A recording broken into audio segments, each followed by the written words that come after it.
아이고, 수고하셨습니다, 수고하셨습니다. 선생님. 질문 받는 시간을 갖도록 하겠습니다. 어느 분이든지 궁금하신 거 있으시면 질문해 주시기 부탁드립니다.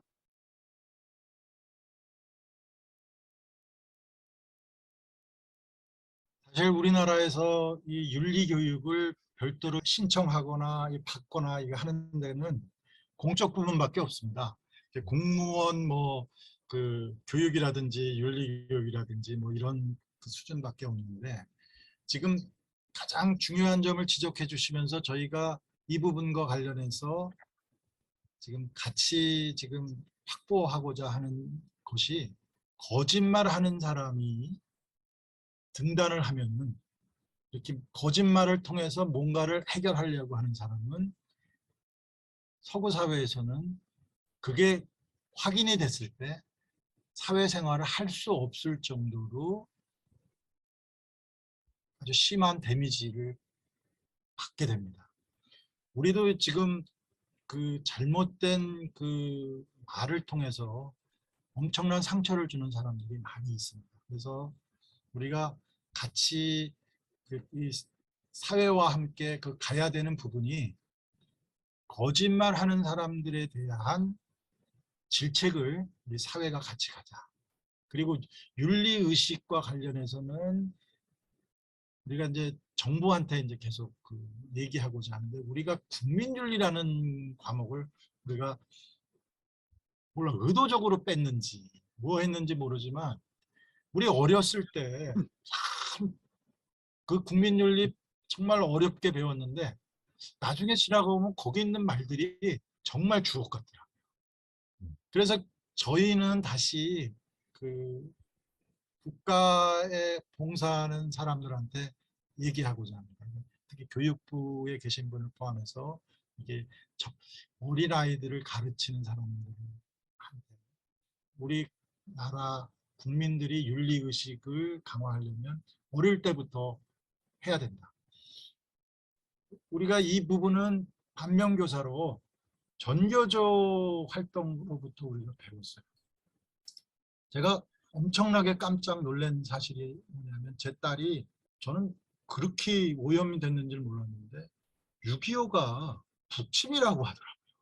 그래서 그러면 남쪽에서 북으로 쳤다는 거야?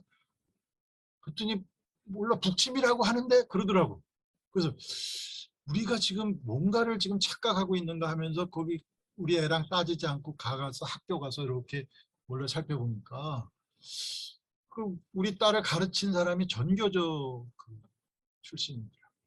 그래서 제가 얘기하는 거는, 그 윤리의식이라는 거는 뭐 이렇게 강요를 해갖고 그 형성되는 게 아니라, 어려서부터 그러한 사고를 해야 결국은 그 달성이 된다고 믿고 있고, 그런 면에서 그 프랑스에서 하는 그런 굉장히 자기네들은 어렵다고 하는 그 철학 교육이 결국은 그런 윤리의 하나인데, 우리는 그럼 어떻게 우리 어린 아이서부터, 어린이로부터 이제 그 성장하는 청소년, 그다음에 그 사회에 나와서 활동하는 모든 분들에게 어떻게 이렇게 그 건전한 윤리를 심어줄 수 있는지에 대해서 우리 고민도 하고, 그거를 국가가 책임을 지고 해야 된다 하는 거를 지금 얘기를 하고 있는데, 우리 저기 얘기해 주신, 질의해 주신 분도 같이 동참해 주시기를 부탁드립니다. 예, 감사합니다. 한 분만, 시간이 많이 가서 한 분만 질문을 더 받도록 하겠습니다.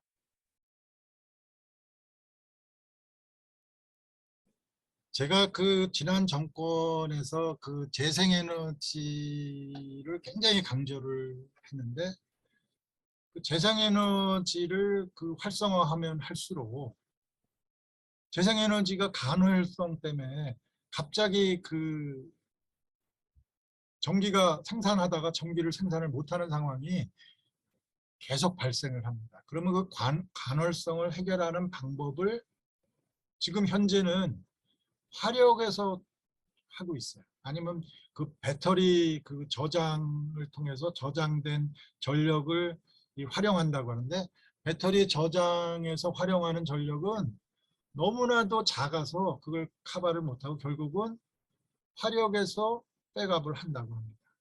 근데 문제는 화력을 백업하면서 순간적으로 나오는 그러한 그 전기는 굉장히 그 환경에 안 좋은 이산화탄소하고 미세먼지를 다량 발생을 시킵니다.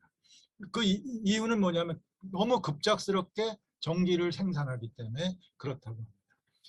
그러면 우리는 그 원자력에서 그런 급전에 관련되는 그러한 그 재생에너지의 가능성을 해결할 수 있을 것이냐 하는 그 질문을 우리 같은 그 동료들한테 얘기한 결과 원자력의 상생과 관련해서 그 프랑스에서는 그 부하 추정 운전이라고 하고 영어로 이제 로드 팔로잉이라는 그 기법 하에서 실제로 운전을 하고 있습니다. 근데 이제 부하 추정 운전은 문제점이 뭐냐? 그 값비싼 운전을 너무 싼 데 사용한다. 즉 뭐냐면 벤츠가 굉장히 비싼 차잖아요. 그 비싼 차가 그 전기 생산용으로 활용도 가능합니다. 거기 그 나오는 그 시거 잭을 사용해서 전기를 사용할 수 있어요. 근데 벤츠 차는 원래 아주 안정적으로 이렇게 스무스하게 그 운전하는 그런 데 있는 거지 거기 그 시가잭을 통해서 전력 공급하라고 있는 게 아니거든요. 그래서 그 대형 원전을 그런 로드 팔로잉에 사용하기는 너무 대형 원전이 경제적이지 못하다. 그러면 이제 그거를 대행할 수 있는 그 방식을 강구하자. 그래서 그걸 이제 국내외적으로 고민해 보니까 미국에서는 다른 방식으로 활용하다가 필요시에 이런 걸로 하자. 대형 원전을. 그러니까 대형 원전으로 그 전력만 생산하는 게 아니라 뭐 수소도 생산하고 그다음에 뭐 공정열에도 활용하고 이러다가 갑자기 재생에너지가 부족해지면 그쪽으로 하는 그 에너지를 줄이고 이쪽으로 활용하면 되지 않느냐 이런 얘기를 하더라고요. 그거와 관련되는 그 인테그레이티드 서비스라고 그러더라고요. 그런 방식을 강구를 하고 있는데 아직 실용화는 안 됐어요.